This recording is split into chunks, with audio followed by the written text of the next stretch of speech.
Transport in plants से हम शुरू कर रहे हैं। यहाँ हमारा ट्रिक्स रहेगा प्योर एनसीईआरटी से। इसमें कुछ भी एक्स्ट्रा नहीं मिलेगा और जो मिलेगा वो हम बताते जाएंगे। देखो यहाँ ट्रांसलोकेशन लिखा हुआ है एनसीईआरटी में, इसमें कोई ट्रिक नहीं बना। ट्रांसलोकेशन का मतलब होता है transport over long distance proceed through vascular tissue called translocation. ये आप हिंदी और इंग्लिश दोनों में देख लोगे।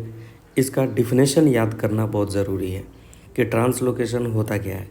फिर उसके बाद डिफ्यूज़न क्या होता है। डिफ्यूज़न क्या होता है, इंडिपेंडेंट ऑफ लिविंग सिस्टम में डिफ्यूज़न इट इज़ पैसिव, ये पैसिव होता है। ये डिफ्यूज़न का डिफिनेशन आपको मिलेगा या टीचर समझाएंगे, लेकिन मेरा काम है ट्रिक बनाना। ट्रिक्स में क्या है, DP in living system. DP in living system ये क्या है, डिफ्यूज़न एक पैसिव प्रोसेस है। देखो डिफ्यूज़न एक पैसिव प्रोसेस है, इंडिपेंडेंट ऑफ लिविंग सिस्टम है। ठीक है, ये हमारा काम का चीज़ है कि जो डिफ्यूज़न है वो पैसिव है और इंडिपेंडेंट ऑफ लिविंग सिस्टम है। ये बात याद रखना पड़ेगा डिफ्यूज़न के लिए। तो ट्रिक हो गया DP in living system independent, DP in living system यानी कि डिफ्यूज़न पैसिव प्रोसेस है, इंडिपेंडेंट ऑफ लिविंग सिस्टम है। अच्छा याद करो कि साई डब्लू 0 होता है वाटर के लिए, साई एस होता है निगेटिव, ऑलवेज निगेटिव।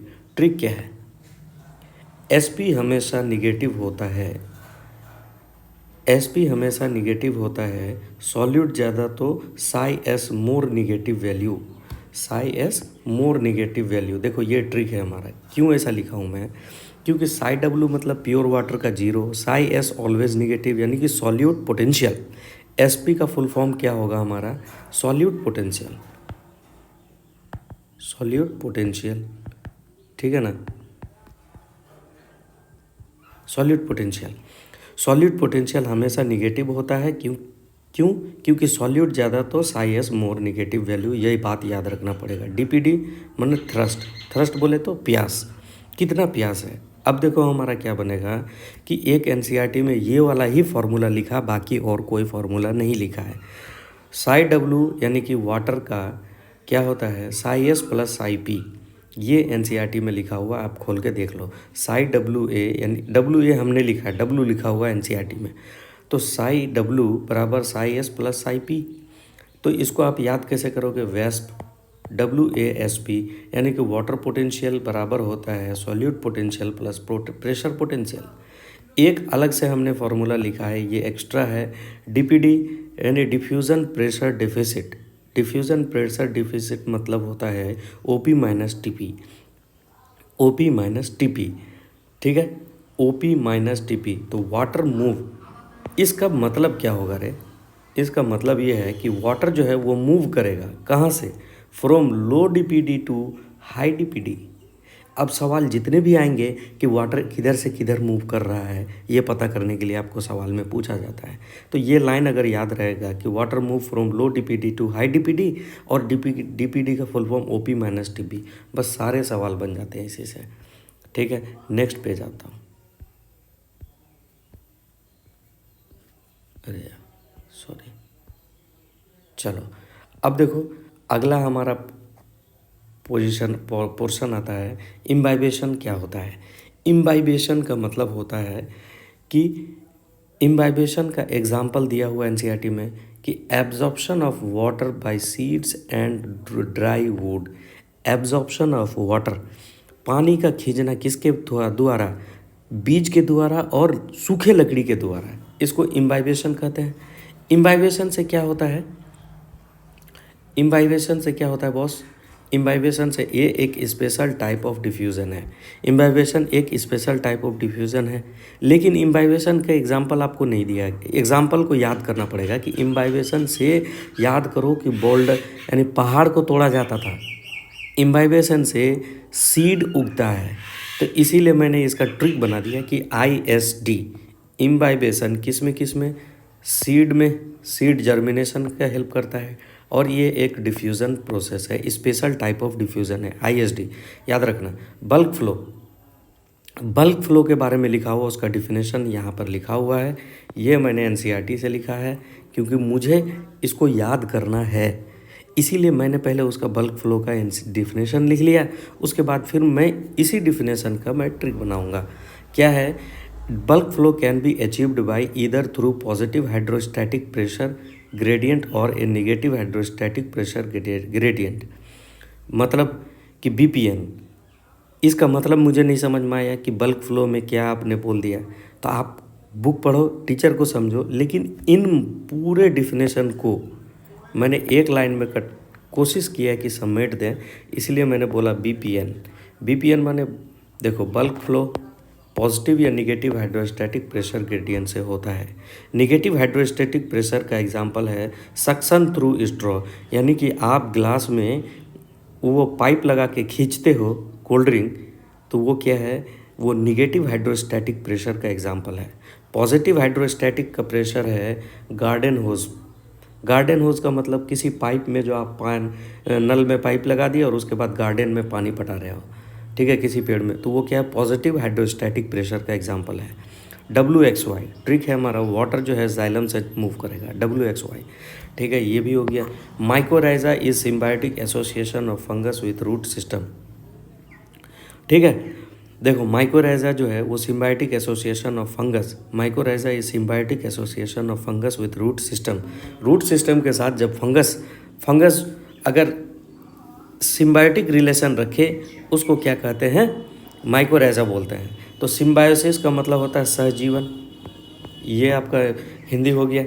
अब देखो मेरा यहाँ से ट्रिक, माई सहरूफ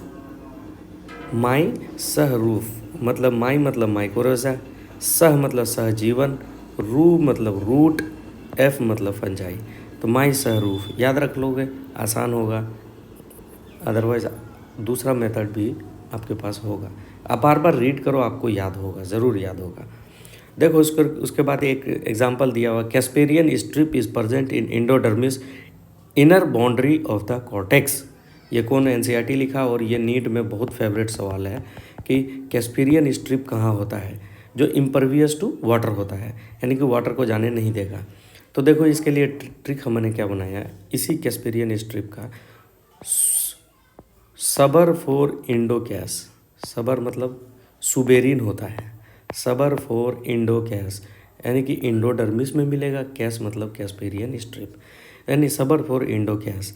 तो देखो ये डायरेक्ट अगर मैं ट्रिक लिख देता ना तो आपको उतनी क्लियर नहीं होती, इसीलिए मैंने ये भी लिखा, ये एनसीईआरटी की लाइन थी। अब इससे के जरिए मैंने ये ट्रिक बनाया, ठीक है। एमपी देखो, दो जगह एमपी का मतलब एक ही एमपी से दो ट्रिक है हमारा। पहला एमपी से क्या ट्रिक है?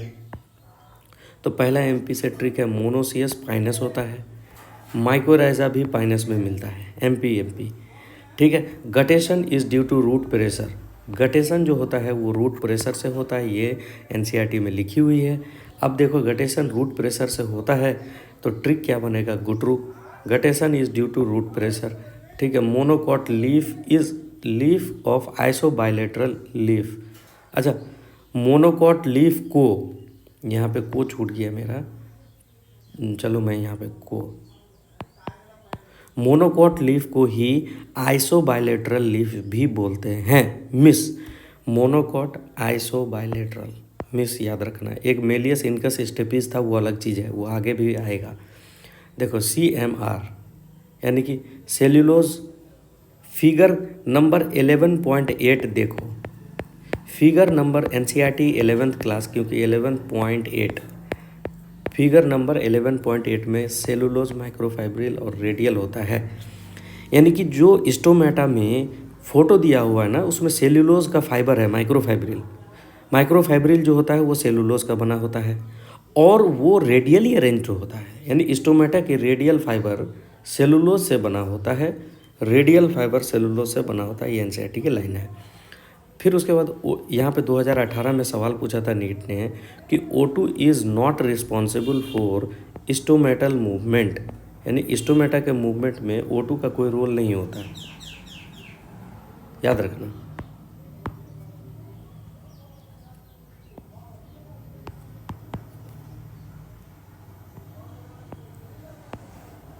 ठीक है, याद रखना ये बात। फिर उसके बाद आता है इफ़ CO2, अगर CO2 बढ़ेगा तो ट्रांसपिरेशन लॉस कम होगा। ये बस हो गया आपका 2 टॉपिक कंप्लीट हो गया। अब आगे आते हैं मोबाइल एलिमेंट। मोबाइल एलिमेंट का बात आएगा, मोबाइल मतलब भागने वाला, एक जगह से दूसरे जगह जाने वाला। इसमें क्या है, SN_P भागा यानी शाहनवाज पी के भागा, SN_P भागा यानी कि सल्फर, नाइट्रोजन, फॉस्फोरस, पोटेशियम, के पोटेशियम होता है, तो SN_P भागा। इमोबाइल मतलब जो मूव ना करे, एक जगह से दूसरी जगह ना जाए। आयरन बोली काश में भी भाग पाती, आयरन बोली काश में भी भाग पाती यानी कि Fe, और दूसरे का साथ में कैल्शियम और सल्फ़र, ये जो है। अच्छा, सल्फ़र 2 जगह क्यों? क्योंकि सल्फ़र को जो है ना प्रायोरिटी किस में दोगे, मोबाइल एलिमेंट में, इमोबाइल में प्रायोरिटी नहीं दोगे।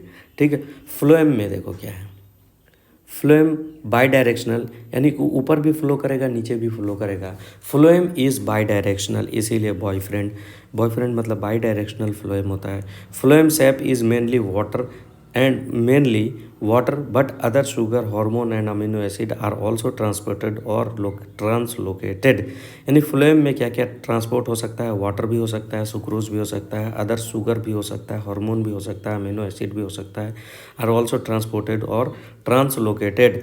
फ्लोएम सैप की pH एल्कलाइन होती है, ये एक बार पूछा हुआ नीट का सवाल है। गर्डलिंग क्या होता है? गर्डलिंग क्या होता है? देखो, गर्डलिंग का मतलब होता है कि जैसे पेड़ है, उसको तुमने उसका तना में से कुछ हिस्सा काट के निकाल लिए, ये उसका गर्डलिंग। गर्डलिंग होगा तो फूड अप टू फ्लोएम। इसका यार ट्रिक मैंने लिखना भूल गया यार। गर्लफ्रेंड होता, जी से क्या था, गर्डलिंग, और एफ से था food up to phloem. Girdling कर दोगे तो फूड अप फ्लोएम से ही बहता है, ये गर्डलिंग का एक्सपेरिमेंट था। ठीक है। अब हमारा ट्रिक ख़त्म हो गया। दूसरा आता है मिनरल न्यूट्रिशन। एक वीडियो डाल रहा हूँ अभी, आप इसको देखो, जब तक मैं दूसरा फिर मिनरल न्यूट्रिशन का बना रहा हूँ।